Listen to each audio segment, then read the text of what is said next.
All right, we are recording. All right. So this is Tim. For background, so one of the things we've been working on in the Node team is a runtime abstraction. So once upon a time, Kubelet was very Docker-centric. In fact, it still is. And the bits of information about how to use Docker and Docker abstractions were sort of sprinkled all over the code base, as any good organically grown software would do. And we're realizing more and more that people want to run different kinds of runtimes. There's Rocket, there's Hyper, there's at least a half dozen others that we're tracking that people want to do on top of Kubernetes. So we are building an abstraction called the Container Runtime Interface. Despite the fancy three-letter acronym, it is not sort of on the same scale as CNI. It is not proposed to be a universal standard for all containers, et cetera, et cetera. It's really just a bridge between Kubelet and a separate plugin that lets us manage runtimes. Obviously, the first runtime that we're supporting as we port this API is Docker. The CoreOS folks are also working on Rocket. The Hyper folks are also working on Hyper, et cetera. It is defined in terms of gRPC because it's a relatively high bandwidth interface. And so we wanted to build it on top of gRPC.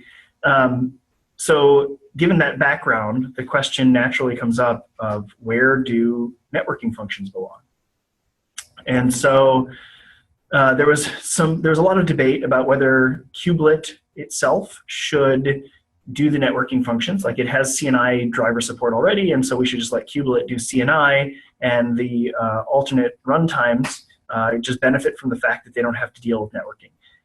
And then it became pretty clear that there are other things that runtimes want to do with networking. For example, offering a Docker native networking mode, or building a tap device-based mode for hypervisor-based runtimes. So it became clear that there needs to be some way for the plugin side of this link to be able to do networking functionality.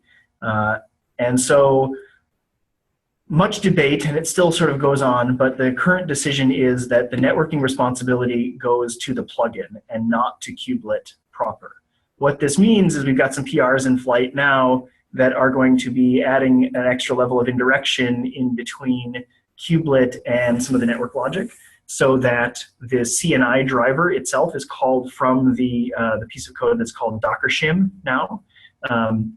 And as we crystallize that implementation, that will sort of turn into a library that other plugins can use if they want to do CNI support, but they don't have to. They can do their own thing if they want to.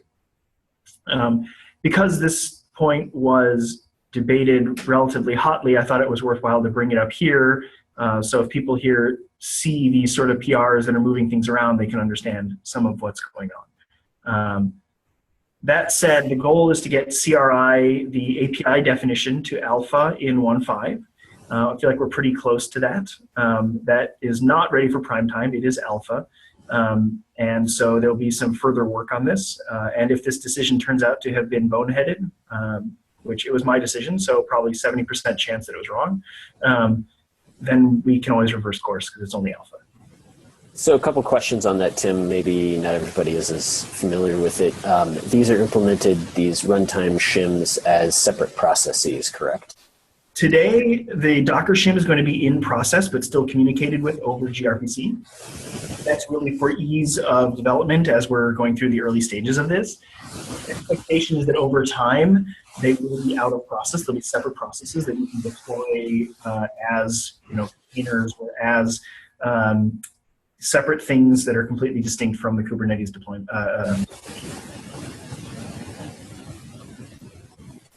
Okay. Other questions? How does the network, how do network flags get passed through? Like, what is the current situation with respect to network plugin dir, et cetera, all that kind of stuff? So today we're passing those flags through the CRI interface.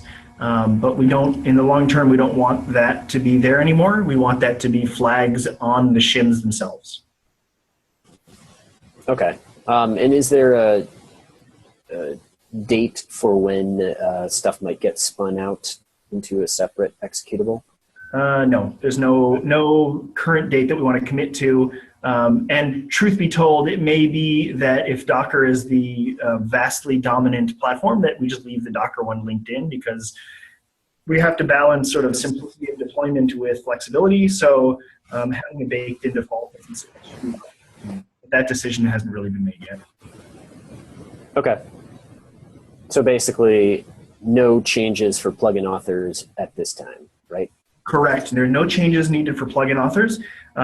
It does, however, emphasize the need for all of the stuff that we currently do in KubeNet, all the things that wrap around CNI, to either become part of CNI, i.e. host ports, or to become part of kubelet that is really truly generic across all plugins, which I don't actually have a good example of, or to just be jettisoned completely. Okay. And small update on the CNI side of things there. I think there is general consensus around moving most of these things towards CNI as additional bits of CNI configuration and as plugins in CNI.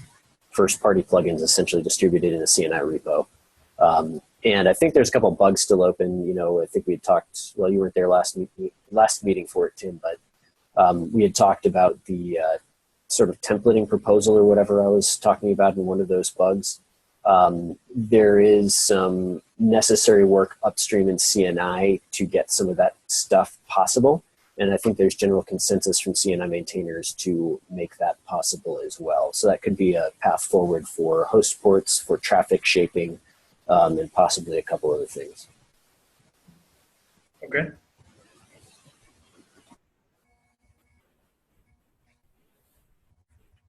If there's no other questions, maybe it's time to move on. Sounds good to me. Is Eric on this call at all?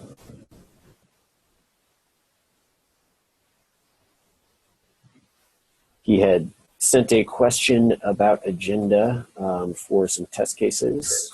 That Eric. Yes.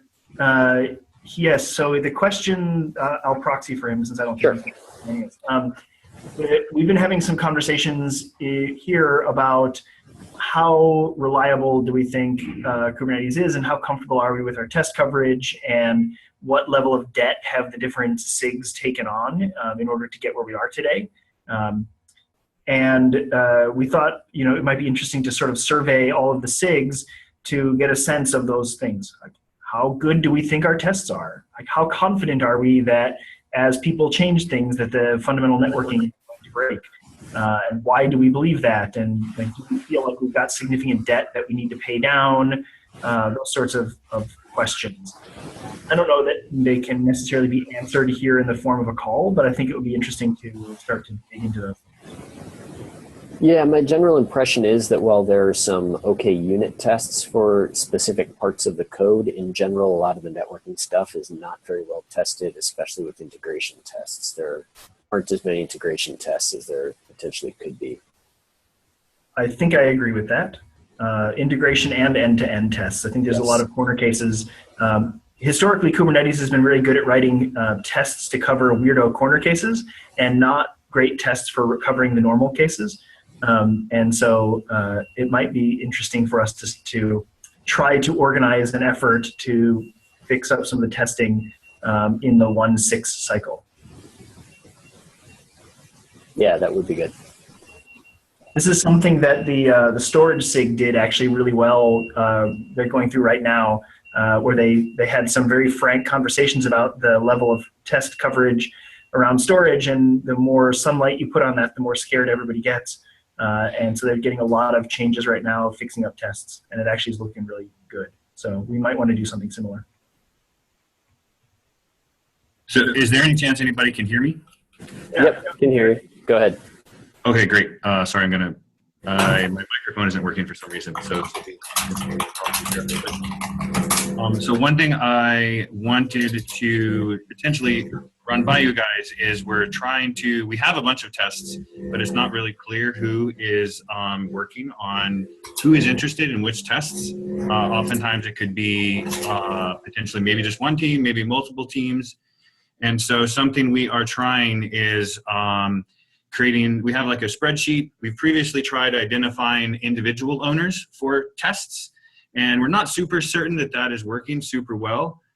So what I would like to ask the networking SIG is we created a spreadsheet, and you guys have a tab on that spreadsheet for the SIG networking team, is if you guys could, however you want to, go through and list tests that you think are interesting for your SIG. And then the hope is that over time we can make it easier to, when those are having problems, get that information to you more quickly.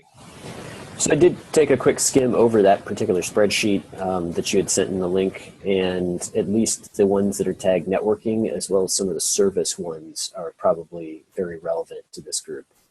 It's like the pod to pod, node to node. Make sure you can transfer data through the service. There were at least a number of those that looked like they were relevant for us. Right. I assume, yes. I think, let's see. So let me share my screen here for a second. And so there's a spreadsheet, and which is different than the GitHub CSV file, although we'll eventually integrate this. But I guess what I would like to ask is for you guys to go through on the SIG networking and sort of just briefly, look over all of these.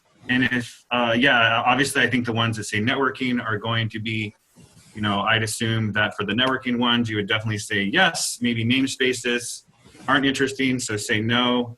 If while looking at these, any of these are interesting to you in particular, maybe you could put your actual name, and we'll make sure that information is recorded. Because right now we have a bunch of random assignments, which we're trying to identify, or we're trying to get rid of and minimize random assignments.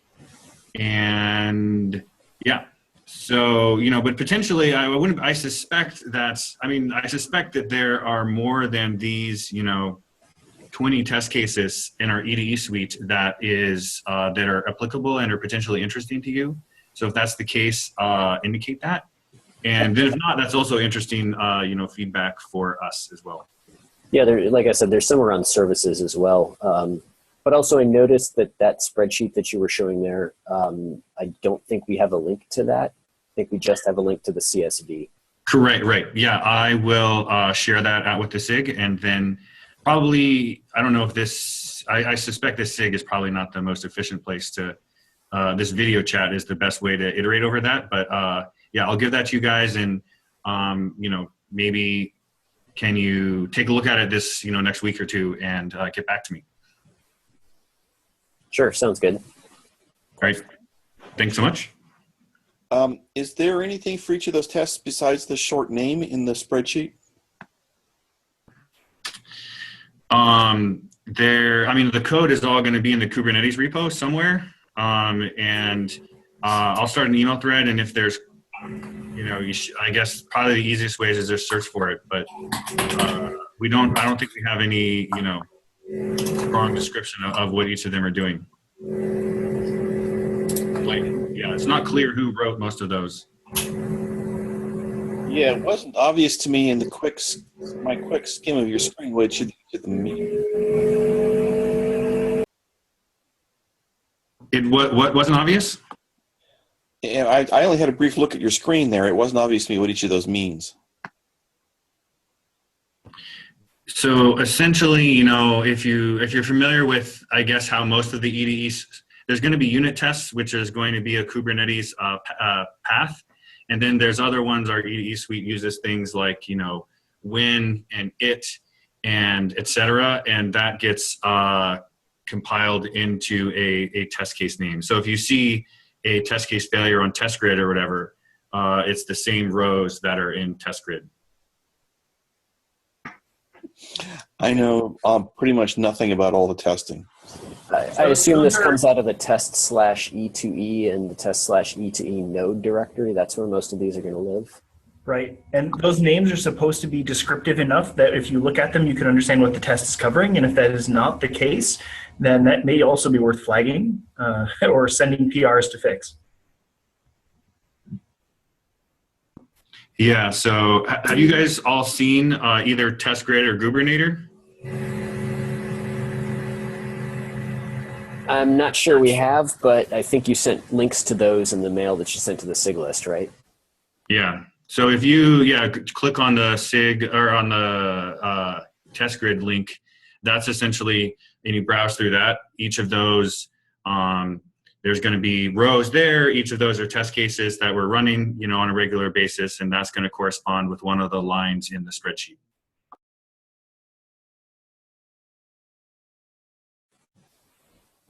Okay. So, thank you.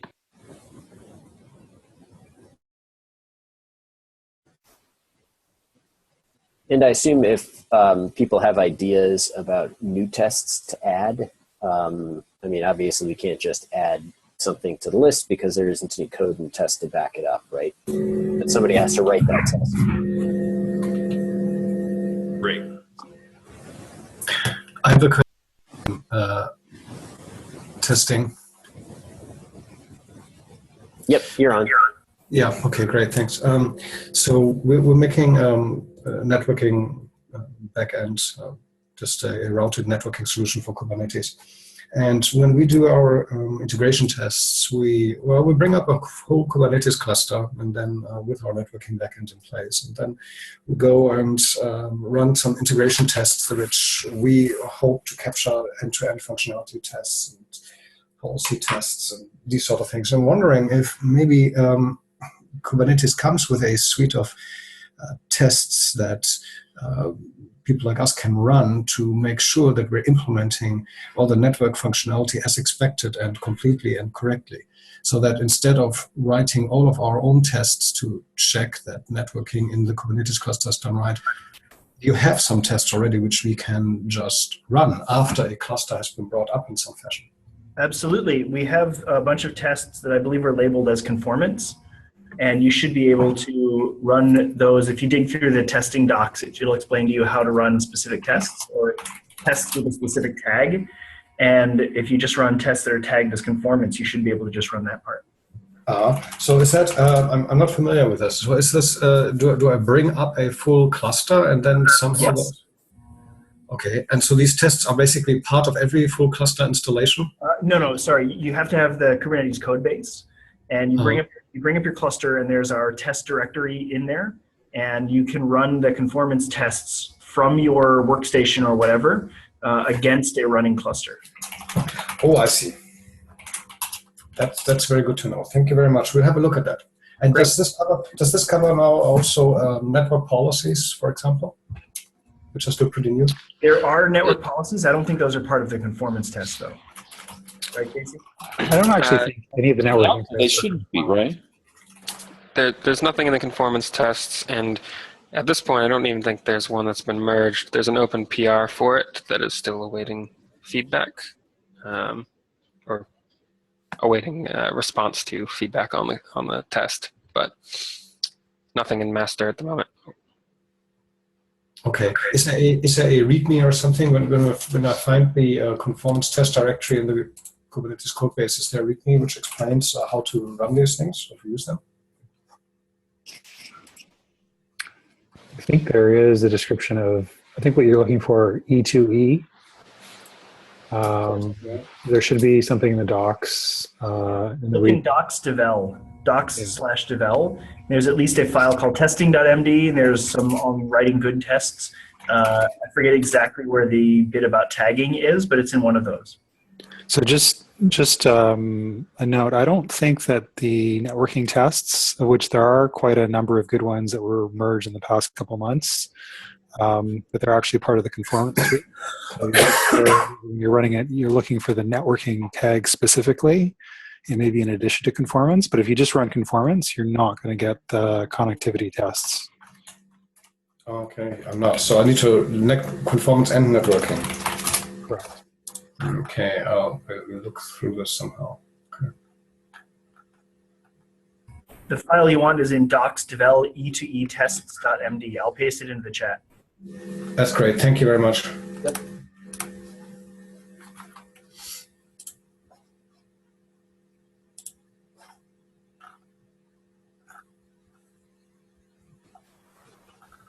All right, is that it for testing?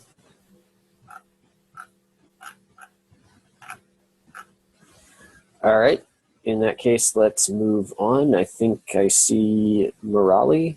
Is that how you pronounce your name on the call?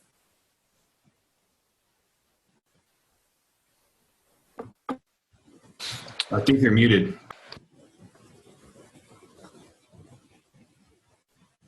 Hello, everyone. My name is Murali Paluru. I take care of networking stuff at Rancher Labs. A quick one-liner about Rancher. We provide a platform, a complete platform for running containers.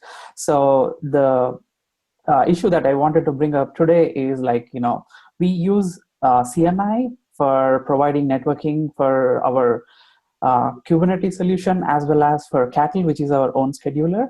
And I wanted to know what is the plan for supporting host port both on the kubelet side as well as the CNI side.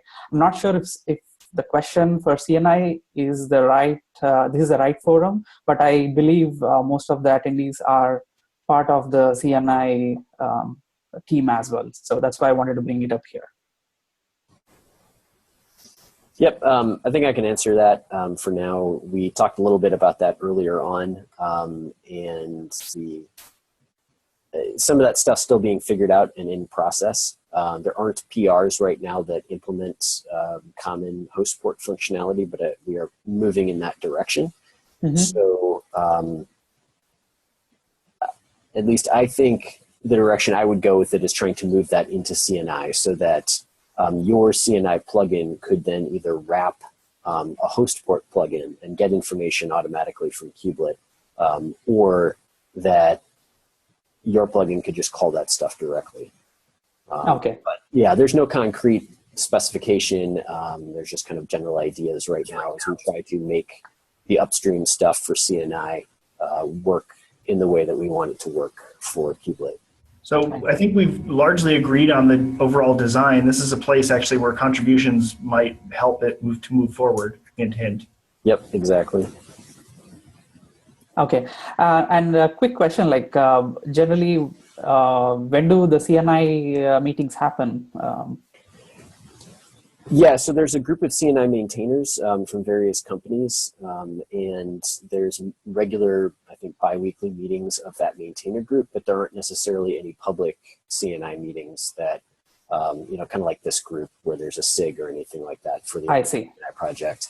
But that said, there is both an IRC channel, and I think there's going to be a Slack channel pretty soon for CNI as well. Okay. So yeah, any and all questions there, definitely welcome, and contributions welcome as well. Okay, cool. Thank you.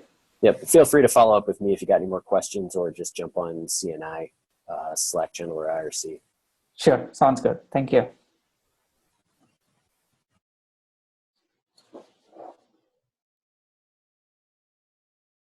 I'm sorry, I may have been ignoring something. What is host port? Yeah, so the core issue there is that Kubernetes encoded a sort of Dockerism from a while ago where you could have a port that the container exposes actually remapped on the host. So for example, you could contact the host on port 80 and it would actually, using iptables magic, forward that to a particular container IP address with a completely different port number. So this is an option in a container spec to just specify a port mapping? Correct. Thank you. Yeah, it's a vestigial piece of the API that holds over from when it was like straight Dockerisms before we really had the network model figured out. I guess I was just so enthusiastic. Yeah, I was so enthusiastically ignoring that Babel stuff that I just didn't notice that Kubernetes still had it. Yeah, if you can get away with ignoring it, you're better off.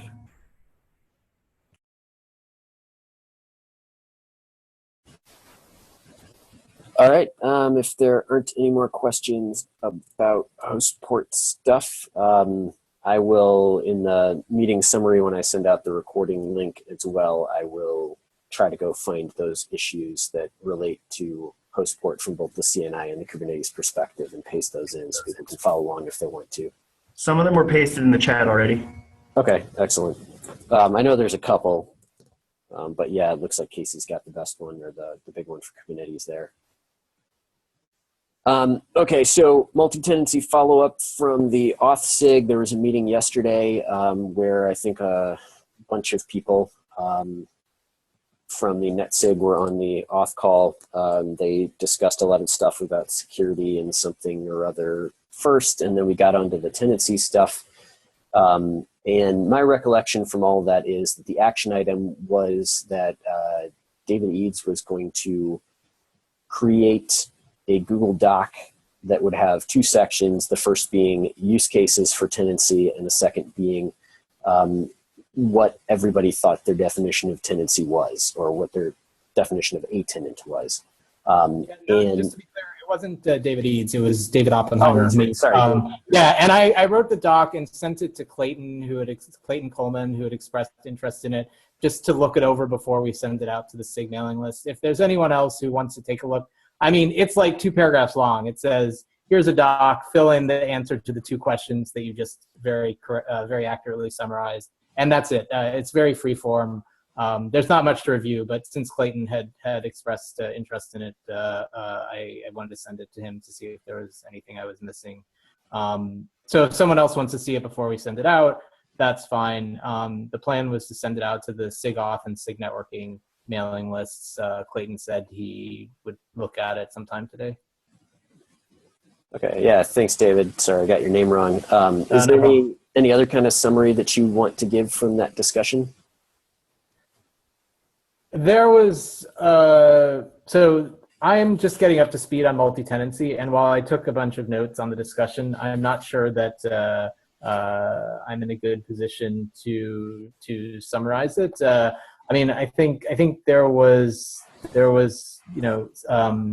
some discussion about the different perspectives on multi-tenancy coming from the auth and networking areas, and interest in trying to build stuff using a layered approach, keeping the core stuff minimal. But I don't think that I can give a very good summary, especially I wasn't prepared to do it for this meeting. Yeah, sorry. Okay, yeah, not a problem. I mean, just off the top of my head, I recall 2 things. First, there was a lot of discussion about simplicity of network policy and trying to make the simple things simple, or try to keep the simple things simple. And you know, I tried to answer that, but I'm not sure that I had a very good answer there, because you can certainly jump down into the weeds with our current network policy model. And you know, anybody else, if you recall the past discussions better than I do, please jump in.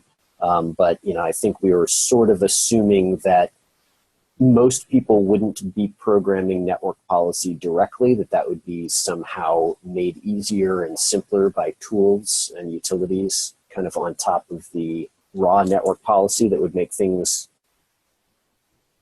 easier at least, or you know, even automated translation from some other kind of policy into network policy.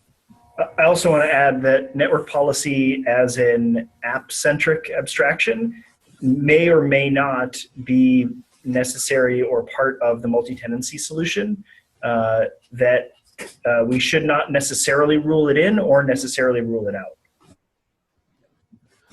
One thing I'll add to, that I took away from the call the other day, there seems to be an expectation of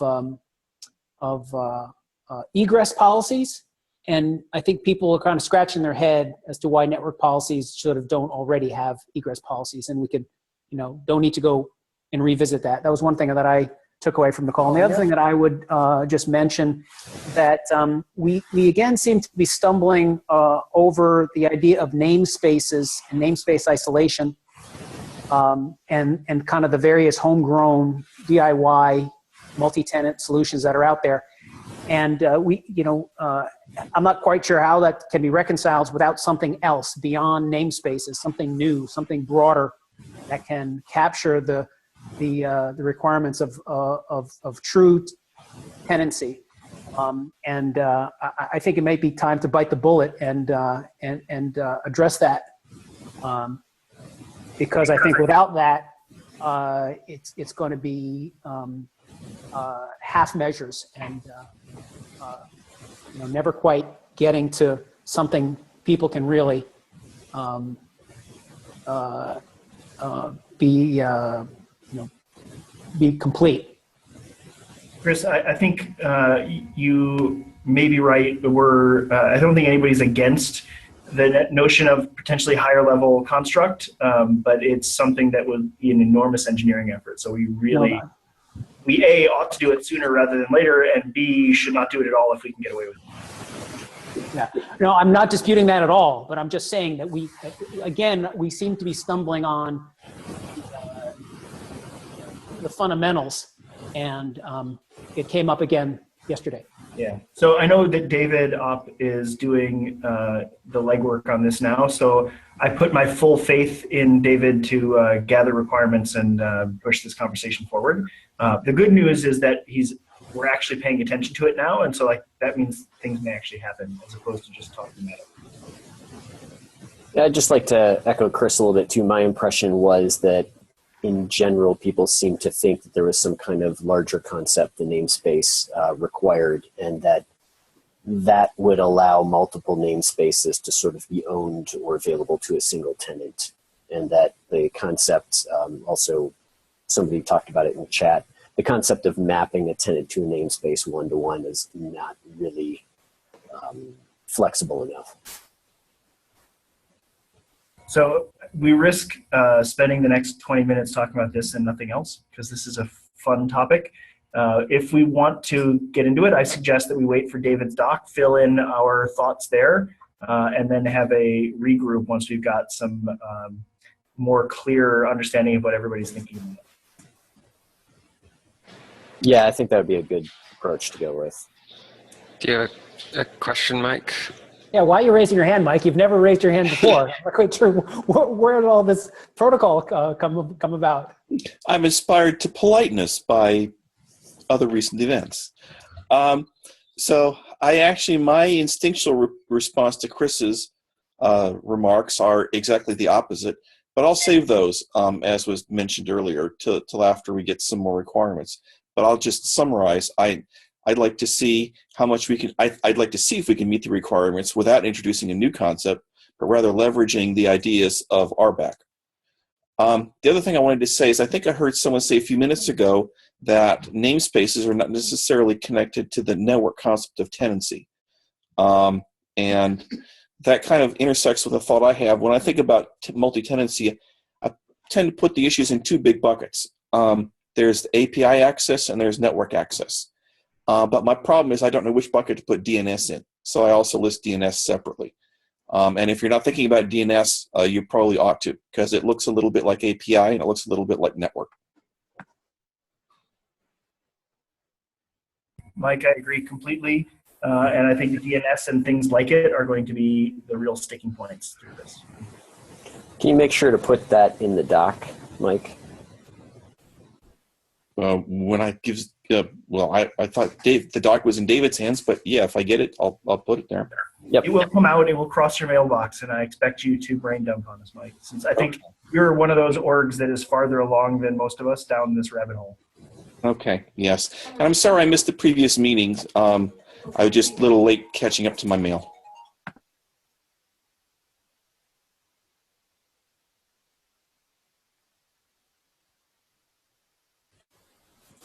All right. That looks like the end of that for now. So when David gets the doc sent around, everybody please take a look and update it. Next up is network policy issues. I was sort of going to proxy for Dan Winship there. He said he doesn't care how it gets solved. He just wants it solved. Are you further or better, more up on that than I am, Tim? Sorry, we're just having a little side conversation here. This is the network policy arrays problem.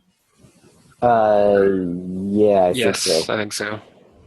So as of now in head, I made a false assertion that changing the way we denote optional would actually be really hard, and then Mehdi came along and in one afternoon fixed it. So what we should be able to do now, I haven't tried it yet, what we should be able to do is remove the omit empty on those slice fields, and then it should preserve the semantic that we want. Once we remove that omit empty from the tag, it will differentiate null from empty slice. Now we need to make sure the implementations all respect it, because historically it didn't work. But I think that should work. So it would be awesome if somebody, I'm looking at Casey, if he has extra bandwidth, could actually go out and try that. And if so, send the PR to just remove those 3 optionals. I think there's three such fields that we care about. Yeah, I can take that. You You can also make Dan Winship do it too.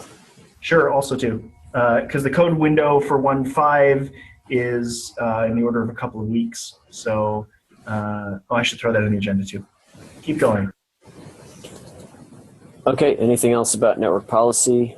I know in past meetings, Tim, you had wanted multiple implementations so that we could figure out this kind of stuff, and I think it so far has been successful in figuring out a couple of things. So that's good. I agree. Actually, it's a fair question. Like, what are we waiting for to take this to GA? Yep, I think you had proposed at least 2 or 3 actual implementations that were, maybe not production ready necessarily, but significantly along in their implementation. So I know of at least, we know the Calico one is complete. I know the Weave one is there. I'm not sure if it's complete. I haven't used it myself. Is anybody from Weave on the call? Brian? Somebody? No? All right, well, maybe we can circle around and poke them.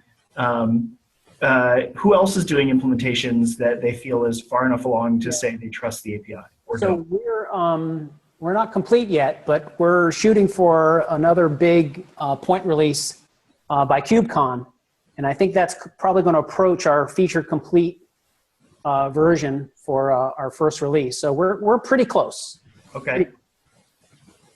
OpenShift is getting fairly close to Winship's the point on that.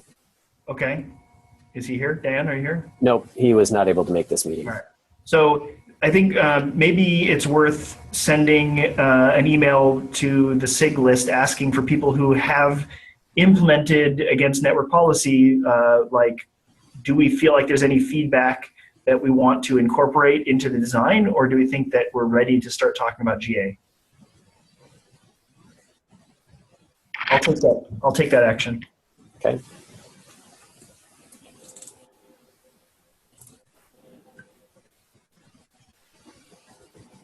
All right, next topic. Are we done with network policy? So here, this is Rudra here, sorry, just joining in from Open Contrail. So we are planning to release the network policy probably in the next couple of months. One question that I wanted to bring out was there's no notion of service that we are noticing in the selection mechanism. I think that was overall what we were looking at in terms of feedback. So maybe I'll write up more and send it out on the email thread. Sure, I'd like to see your questions before I try to answer them. Sure. We talked about service as part of the design, but let me see your real questions and then we can talk about it. Sure.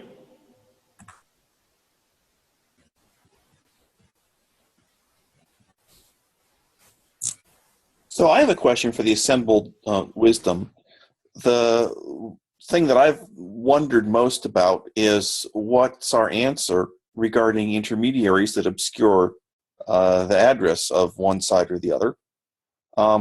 Maybe would it be productive here or in email to have a survey of the existing implementations of what approach they take to that?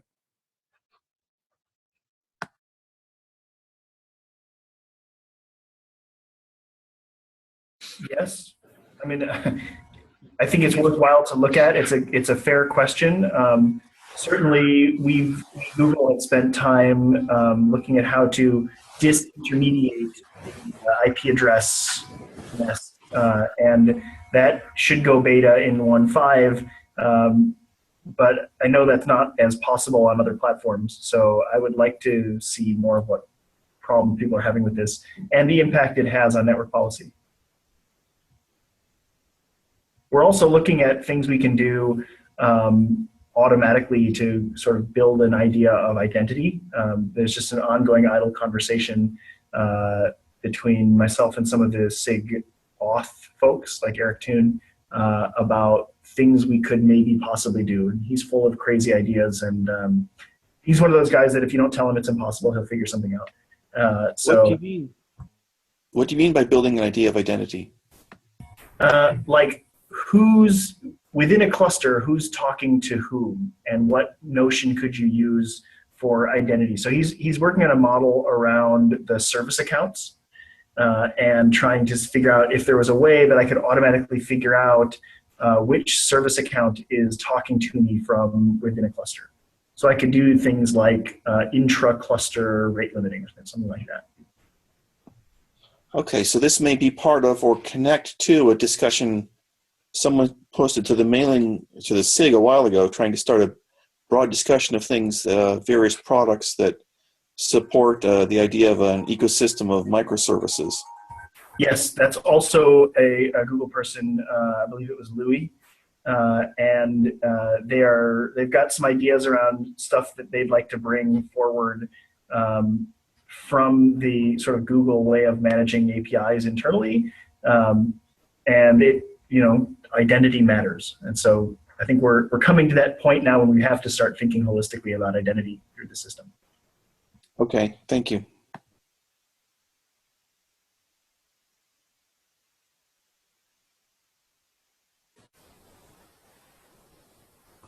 All right. Next, I had wanted to talk a little bit about plugin readiness reporting. I had put a PR in flight that requires all of the network plugin drivers in Kubernetes to affirm that they're ready for network operation, and that has not filtered down yet to each CNI plugin. But I think there was some agreement in that discussion that at some point in the future we should make network plugins say, yes, I am ready, and then clear the network readiness node condition for nodes. Is that something that the plugin writers on this call would be okay with at some point in the future, obviously with some further coordination? So this would be a change to the CNI spec, so that it would be a CNI issue. Maybe, maybe not. I'm not sure yet. Because, yeah, I don't know. I mean, I haven't thought too much about implementation of that yet and how data might get back from CNI to to Kubelet. But certainly, I think the best approach would be some way of getting error status, general error status reporting back to Kubelet through CNI, as opposed to making each plugin go out and clear a condition in the API server itself. Oh, yeah. Can you talk more about what the motivating case for this is? Yep. So currently there is that node network ready condition that gets set, and currently it only gets set for GCE, and that requires that something clear that condition before any pods will be scheduled on the node. And it's set for GCE, and it is set on Kubelet Startup when when routes are required. It's sort of the cloud routes thing. The issue is that not every plugin requires cloud routes to be usable. And the canonical case for that is KubeNet, because of course KubeNet doesn't know anything about multiple nodes. It just is basically a local plugin. And I think the original problem was that Kubelet was saying it was ready to accept pods before all the cloud routes were set up. And so pods would get scheduled on the node and they wouldn't be able to do anything. So I think in the 1.4 cycle, it was added that Kubelet would say, I'm not ready yet. And then the route controller, when the route controller was had actually added all the cloud routes for those nodes, would then clear that condition. But because not all the plugins actually care about cloud routes, that they aren't necessarily required there. And I'm trying to think, it was Justin B, I think. Santa Barbara? Proposed to expand that to AWS as well, so that both GCE and AWS would set that not ready condition on kubelet startup. But the problem there is that that condition is really about cloud routes. It's not really about network plugin readiness at all. So I had a PR that I think you are at least CC'd on, Tim, that splits that up so that there's now a network, there's a cloud routes condition and a network plugin condition. Yeah, I took a quick look at it and then I didn't come back to it. I apologize. I do have to think about it some more because... that's fine. I want to look at the concrete cases to figure out, like, if there's really a case of the network plugin that knows that it's not ready. I assume that it would be getting that from some control plane somewhere. Yeah. I mean, currently the uses of actual network plugin not ready are KubeNet needs to get the pod citer before it can do anything. So that's one case where it would leave that condition and then be able to clear it once it has the pod citer.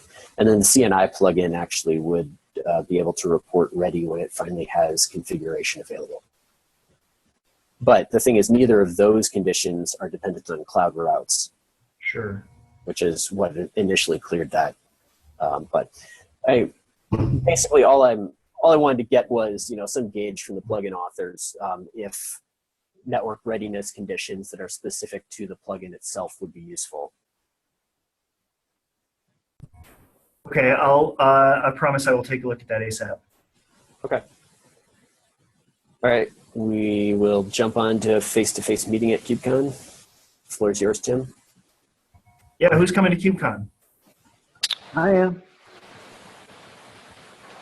I'll be there. That's where all the people have their cameras off. That was, I guess I should have made that a rhetorical question.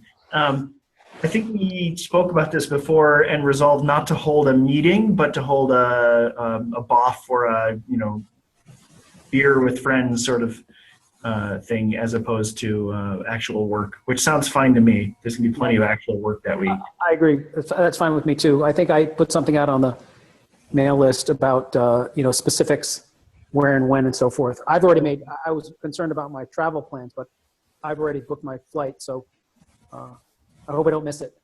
All right, well, I'm gonna be there all week. I know there's a reception at least one night, so we should make sure that it doesn't collide with the reception. Do we want to take it back to the email? Maybe I missed that email.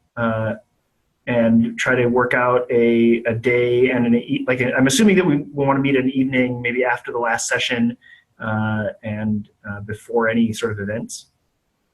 Yeah, I think that certainly is. Or should we try to actually set up a BOF? I don't know if there's going to be a BOF track. Maybe it'd be worthwhile to just set up a BOF track and bring some Sixers. Great question. Don't know. Is there a time for BOFs? Yeah, I don't know the answer to that.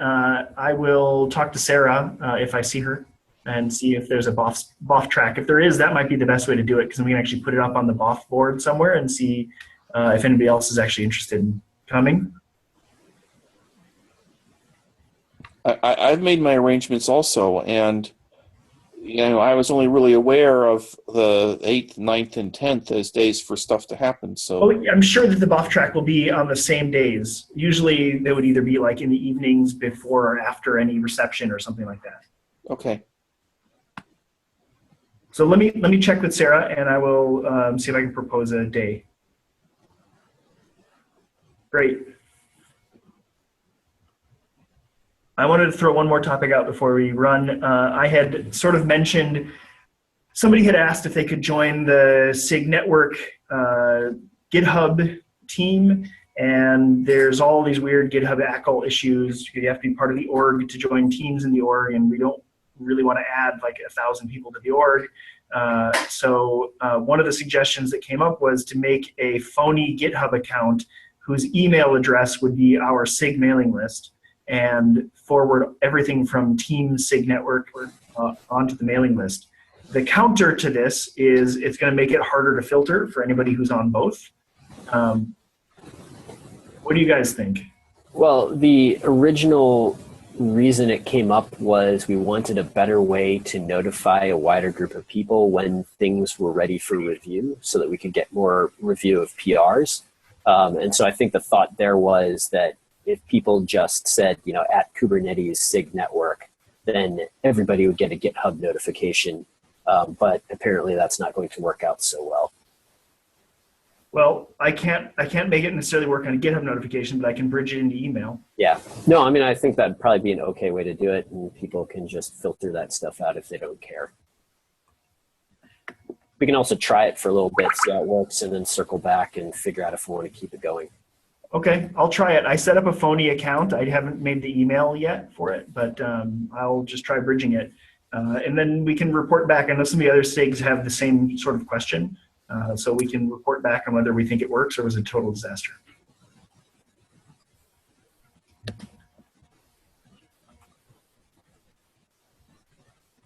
Any other topics today?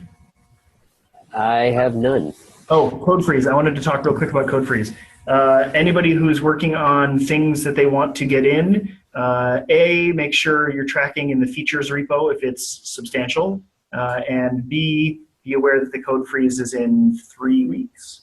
And if you're expecting reviews from me, it's time to start bothering the heck out of me.